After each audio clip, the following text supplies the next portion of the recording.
Welcome to Alpha Serye.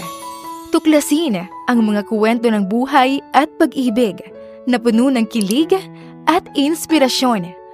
Huwag kalimutang mag-subscribe, mag-like at mag-comment para sa mas marami pang kwento. It was 2:30 in the morning. Celine was standing by the side of the road, stretching out her neck. She was waiting for a taxi that would take her home. Sinulyapan niya ang taxi na nakahinto, ilang metro ang layo sa kanya. Kinukumpo ni iyon ng driver. Kanina lang isakay siya ng taxi na iyon at payapang naglalakbay pa uwi. She was even engaged in an animated conversation with the driver, a 50-year-old man. Makwento ito at hindi nangingining maglahad tungkol sa personal na buhay nito. Nasa parte ito kung saan ay hinihinga nito sa kanya ang problema nito sa panganay na anak na lalaki. Nang biglang tumirik ang taxi. Umalog muna iyon bago huminto. Sinubukan ng driver na paandarin uli ang taxi pero nabigo ito. Napilitan siyang bumaba. Naglakad siya papunta sa isang poste ng ilaw. Hindi siya gaanong lumayo dahil baka umandar na uli ang taxi at doon uli siya sasakay.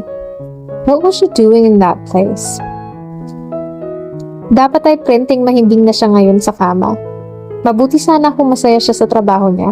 Walang problema kung abutin man siya ng liwanag. She disliked her job. She hated the people she dealt with, and she hated her superiors. She loved her fellow workers, although she did not like the idea that most of them smoked. Well, some drank alcohol. It was not really the kind of job she wanted.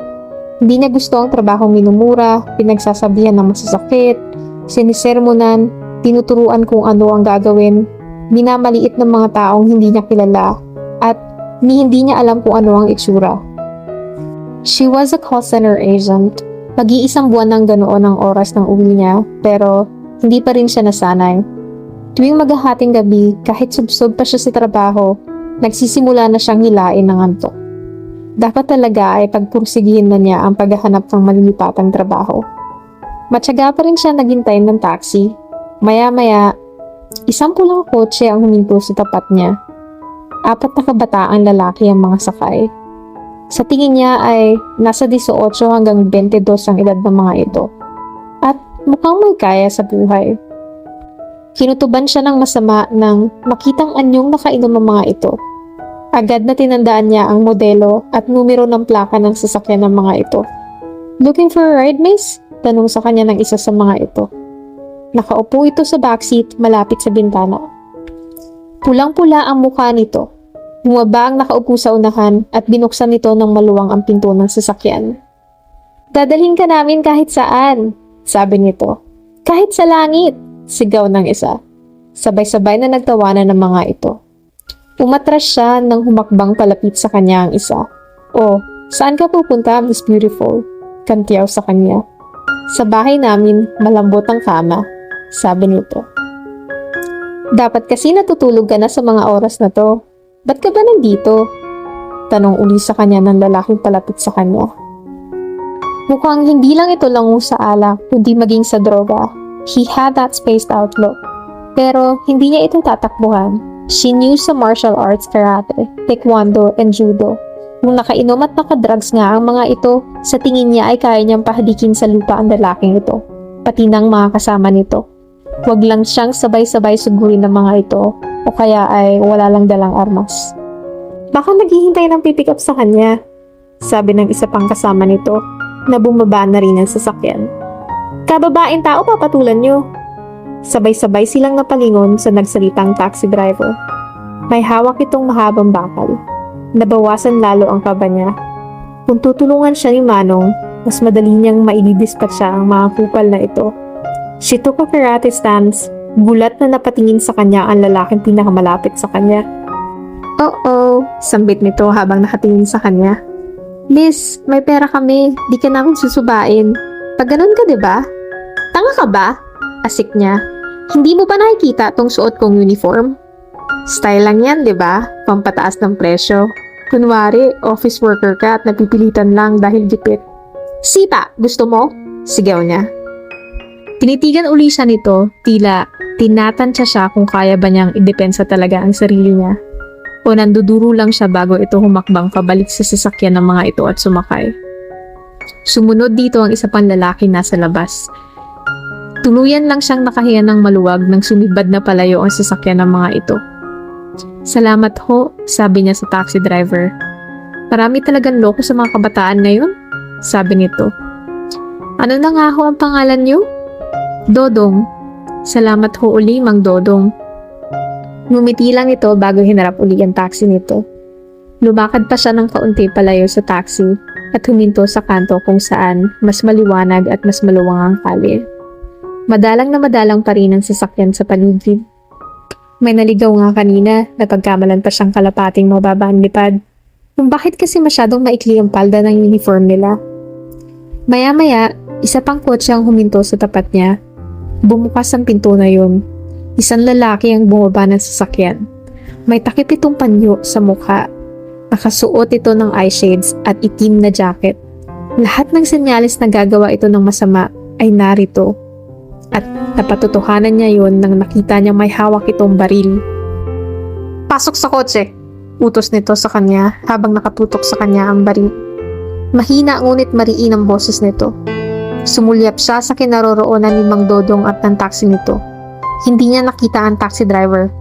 "Saan na to nagpunta?" "Pasok!" pasigaw na utos ng lalaki. Marahas na hinawakan siya nito sa braso. That was when she made her move. She gave him a karate chop at the back of his head. Nabitiwan siya nito. Then she followed it up with a high kick which also hit him in the head. Bumagsak ito sa lupa. Nabitiwan nito ang hawak na baril. Something fell from his jacket. It was a wallet. Mabilis na dinampot niya yon habang bumabangon uli ito. "Akin na yan!" bulyaw nito. She retreated and took a karate stance. She heard him say something like, "Ano ka? Si Bruce Lee?" Nilundag siya nito. Nasipa niya ito pero nagawa pa rin siyang yakapin ito. Bumalandra sila sa kotse. Napahiga siya sa ibabaw ng unahan ng kotse. Dumagan ito sa kanya. Nang malaya na lang niyang nakahawak na ito ng mahigpit sa leeg niya. Pinilit niyang baklasin ang mga kamay nito sa leeg niya. Tinuhod niya ito sa tagiliran pero ayaw pa rin siyang bitawan ito. Pahigpit na ng pahigpit ang mga kamay nito sa leeg niya kaya nagsimula na siyang pangapusan ng hininga. Sinubukan niyang sumigaw pero hindi niya nagawa. Matinding takot ang bumalot sa kanya na noon lang niya naramdaman. Ngunit bago tuluyang may mangyaring masama sa kanya, nakita niyang may isang taong mabilis na lumalapit sa kanila. Si Mang Dodong. Hinampas nito ng dala nitong bakal ang ulo ng lalaki. Humiyaw ang lalaki at agad na nabitiwan siya. Sinapo nito ang ulo kung saan ay may pupuslit na dugo. Dinalahit siya ng matinding ubo. Napaupo siya sa lupa sa labis na panghihina. Napatingin ng lalaki kay Mang Dodong, tila nagdadalawang isip kung susugurin ito. Hanggang sa tila nagpasya itong bumalik na lang sa sasakyan nito at pinasibad iyon. Inalalayan siyang tumayo ni Mang Dodong. Nanghihinayang siya dahil nakatakas ang lalaki. Ni hindi siya nagtagumpay na alisin ang panyong nakatakip sa mukha nito.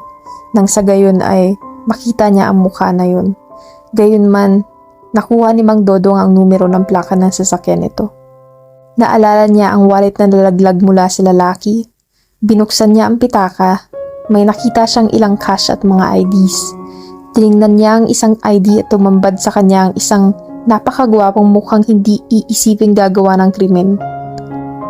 Celine had the incident blotted in the police. She also surrendered the gun. Halos alas 5 na ng umaga siya nakauwi. Sa taxi pa lang ay naipaalam na niya sa pamilya at mga kaibigan niya ang nangyari. "I'm safe and sound. Hindi nila kaya karate moves ko." Pabirong mensahe niya sa mga ito. Pag-uwi sa bahay, agad na sinalubong siya ng yakap ng kanyang ina. Mababakas ang pag-aalala sa mukha nito. Saglit na nakipag-usap muna siya sa kanyang pamilya. Pagkatapos ay hinayaan na siya ng mga ito na makapagpahinga. Paggising na lang daw niya siya magkwento. Pero hindi siya makatulog. Kahit siguro kanino mangyari ang nangyari sa kanya ay hindi rin makakatulog. Dalawang makainig dibdib na insidente ang nangganap sa kanya. Yung una ay hindi pa masyadong lumagundong ang dibdib niya. Kung yun lang ang nangyari sa kanya, baka paglapat na paglapat pa lang ng likod niya sa kama ay naghihilik na siya. Umpisa pa lang naman ay may kutob na siyang walang kakayahang gumawa ng matinding karahasan ng mga kabataang iyon. Pero iyong ikalawa ay muntik na siyang mamatay. Nanghihilakbot pa rin siya tuwing maaalala iyon. Nagpabiling-biling siya sa higaan. Yun ang unang pagkakataong inisip niyang mamamatay na siya. Pangalawang buhay na niya yun. Ang patayin ba talaga ang intensyon sa kanya ng lalaking yun? Pinasasakay siya nito sa kotse nito. Ano kaya ang nangyari kung naisakay siya nito? Saan siya nito dadalhin? Ano ang gagawin nito sa kanya? Siguradong lalabanan niya ito. Ang problema lang ay may baril ito. Naalala niya ang pitaka nitong nakuha niya. She had the IDs of the suspect photocopied before she surrendered them to the police. Kinuha niya ang mga yun at pinagmasdan. Hindi siya makapaniwalang kriminal lang nasa ID. Alex Montero ang pangalan nito. Guwapo ito. Nasa 25 hanggang 27 marahil ang edad. Maamo ang mukha. Mukhang mabait. Mukhang disente at maginoo. Mukhang mayaman at nagtatrabaho sa isang sikat at malaking kumpanya. If they had met in a different circumstance, she probably would have been smitten by him. No, if they had met in a different circumstance, like in a party or in a mall, she sure would have an instant and major crush on him. Ano ang nakain ito at bigla ay naging utak kriminal? O mas tama yatang itanong ay kung ano ang nalaklak nito. He probably was the drug addict. Ang isang tao raw, kahit gaano kabait at kaedukado ay nagiging halangang bituka kapag nakadroga. Yung mga kabataang lalaki na unang lumapit sa kanya ay mukhang mga disente. Magaganda ang bihis, makikinis ang kutis at mga mukhang edukado at may kaya. Pero umasta na parang ang mga ito na ang pinakabastos na mga kabataan sa buong mundo. Sadya siguro nagiging utak kriminal ang lalaking yun kapag bangag. Kung hindi sumaklolo si Mang Dodong, tsak na napahamak na siya. Kumukulo ang dugo niya tuwing naiisip ang lalaking yun. Gusto niyang punitin ang ID nitong hawak niya. Papatayin siya nito gayong hindi naman siya nito kilala at ni kahit katiting na kasalanan ay wala siyang nagagawa rito. She got out of bed and turned the lights on. Then she sat in front of her personal computer and turned it on. She was maintaining a blog and it had been 5 weeks since she last updated it. Wala kasing masyadong magagandang nangyayari sa buhay niya kaya wala siyang maisulat doon. Hindi naman niya sinasabing napakaganda nang nangyari sa kanya ngayon, but she was going to update her blog. She accessed her blog and started writing a new entry. Her fingers were quick on the keyboard. Mainit-init pa rin ang dugo niya at nagigigil pa rin siya kaninang kaharap niya ang lalaki at kasalukuyan niyang ipinagtatanggol ang sarili rito. Magkahalong matinding kaba at galit ang nararamdaman niya. Ngayon ay purong galit na lang ang nararamdaman niya. If that man would appear in her room that moment, she would surely smash her computer monitor on his head. Isinilaysay niya ang nangyari sa kanya. Sinimulan niya sa pagkasira ng taxi ni Mang Dodong, ang paglapit sa kanya ng mga kabataang lalaki na hindi niya alam kung lango sa alak o sa droga, at ang biglang pagsulpot ng lalaking yun at pagtutok ng baril nito sa kanya, at pagsakal sa kanya. She described how his rough fingers felt on her neck, and how she felt she would die any minute as she was already gasping for precious air. She scanned the picture of the man and put it on her blog. Beware of this very dangerous man. Any info that would lead to the arrest of this jerk would be highly appreciated, was the caption she wrote under the picture. She felt mightily relieved afterwards. Then she went back to bed without turning off her computer and slept soundly. When Celine woke up, it was already 10 in the morning. Her cell phone was full of messages. Halos mensahe ay patungkol sa nangyari sa kanya. Ang iba ay kinukumusta ang lagay niya. Ang iba ay nagpapasalamat na hindi siya nasaktan. Dinalhan siya ng almusal ng kanyang ama sa kwarto. Hindi pa rin siya pinagkwento nito. To see her safe was probably enough for her family. Pero mamaya, ididetalye niya sa mga ito ang nangyari. Gutom siya kaya naubos niya ang inihain sa kanyang almusal. Puro paborito niya ang mga yun. Sinangag, tapa, sunny side up eggs, maanghang na suka, mango juice, at saging. Naligo siya pagkatapos kumain. Then she checked her blog site. The new entry she wrote already had more than 100 comments.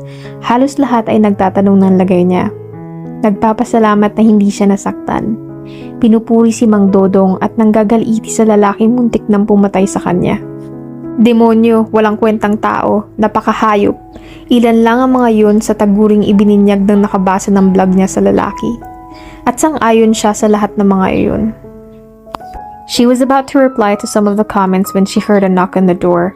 Sumungaw sa pinto ng kwarto niya ang kapatid niyang si Gerald, a college freshman. Gerald was 6 years younger than her. Ate, may pulis sa ibaba, sabi nito. Inisa-isa namin ang mga ospital at hinanap yung pasyenteng may head injury. Swerteng natagpuan agad namin siya. Natuwa naman si Celine na sinabi ng isa sa dalawang pulis. Yun nga lang, may maliit na problema. Ang nahanap ng mga ito ay hindi ang lalaki nasa IDs.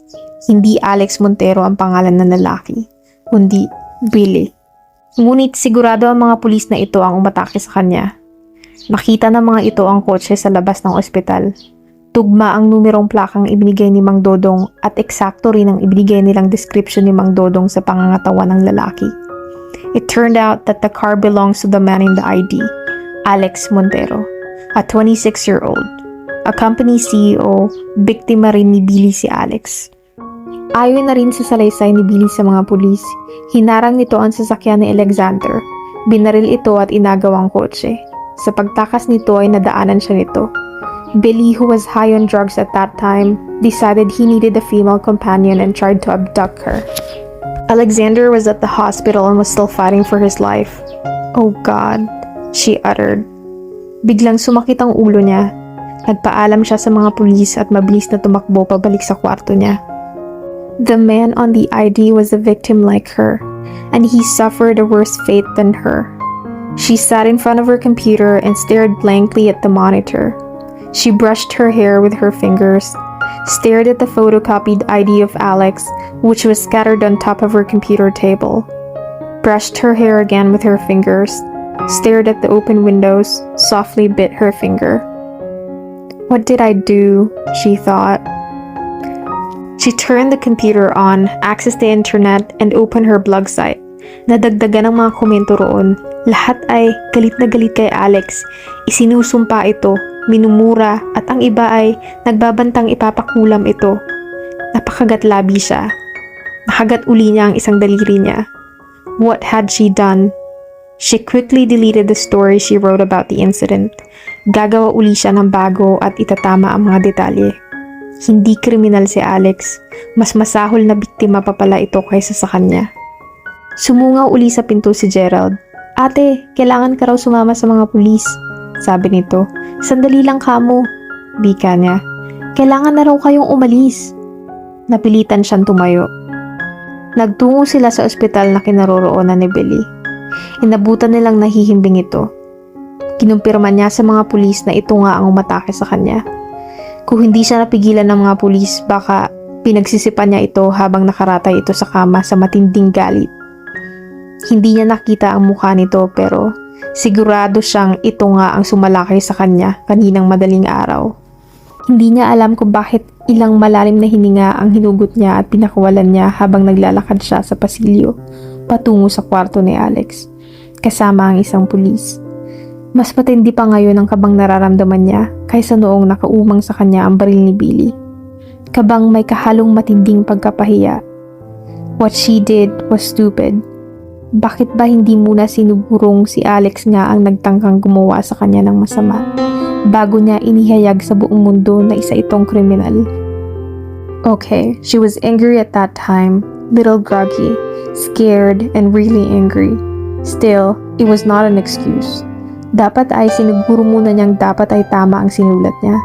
Kahit kaunting investigasyon man lang sana ay nagsagawa siya bago niya ikinalat sa buong mundo na isang kriminal si Alex Montero. Even the fact that her blog site did not really have many readers was not an excuse.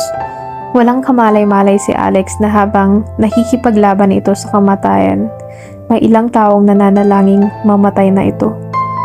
May nakabasa na bang kakilala kaya nito sa isinulat niya? Hindi niya alam. Kung wala pa, Aamin ba siya ngayon sa pamilya nito? Hihingi ba siya ng paumanhin? Kung aamin siya, dapat ay humanda siyang ipagtabuyan ng pamilya nito.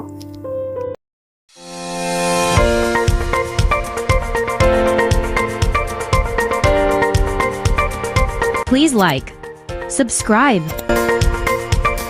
notify,